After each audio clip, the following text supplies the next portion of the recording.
সভায় মূলত প্রথমত আলোচনা হয়েছে, আমাদের স্বাস্থ্য মন্ত্রণালয় ব্রিফ করেছেন।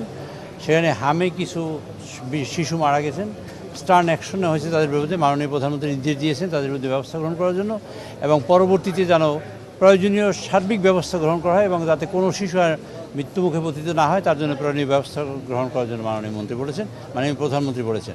একই সাথে তিনি বলেছেন স্বাস্থ্য ব্যবস্থা উন্নয়নের জন্য সমগ্র বাংলাদেশ ঘুরে, এবং দুইজন মন্ত্রী তারা সপ্তাহে একদিন অফিস ইভেন বন্ধের দিনে হলেও তারা ঘুরে টুরে হসপিটালগুলো দেখবেন এবং প্রয়োজনীয় স্বাস্থ্যসেবা নিশ্চিত করার জন্য দেশের মানুষের যা করা দরকার তাই করবেন, সেই রকম নির্দেশ দিয়েছেন। দ্বিতীয়ত হলো আমাদের আজকের জুলাই সনদ নিয়ে আলোচনা হয়েছে। এখানে জুলাই সনদ নিয়ে আমরা পার্লামেন্টে আলোচনা করব এবং আলোচনা করে জুলাই সনদের ব্যাপারে সিদ্ধান্ত হবে, এবং সংবিধান সাপেক্ষে সংশোধন সাপেক্ষে যা হবার ইনশাআল্লাহ তাই হবে। আর 3 নম্বর হলো 300 বিধিতে মাননীয় যোগাযোগ মন্ত্রী আজকে একটি বিবৃতি দিবেন। গ্লিটারের টুইন লেমন ও অ্যান্টিব্যাকটেরিয়াল ফর্মুলা বাসনকে চকচকে জীবাণুমুক্ত করে আমাদের দেয় গ্লিটার গ্যারান্টি। সেই বিবৃতি হলো যে আমাদের একটি বাস নদীতে পড়েছে এবং রেলে কিছু অ্যাক্সিডেন্ট হয়েছে, এই সংক্রান্ত বিষয়ে মাননীয় মন্ত্রী 300 বিধিতে প্রেস বক্তব্য রাখবেন।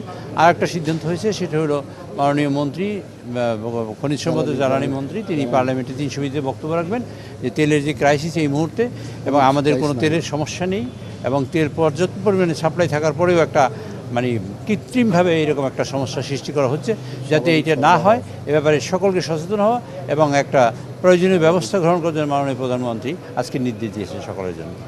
তাহলে জুলাই সনদে ভবিষ্যৎ সংসদের হাতে ছেড়ে দেওয়া হয়েছে না, সংসদে আলোচনা করবো, এটা তো সংসদের হাতে হিসাবে সকল সমস্যাটাই তো আমরা সংসদে নিয়ে আসবো, সমাধানও করবো সেখানে আলোচনা করে।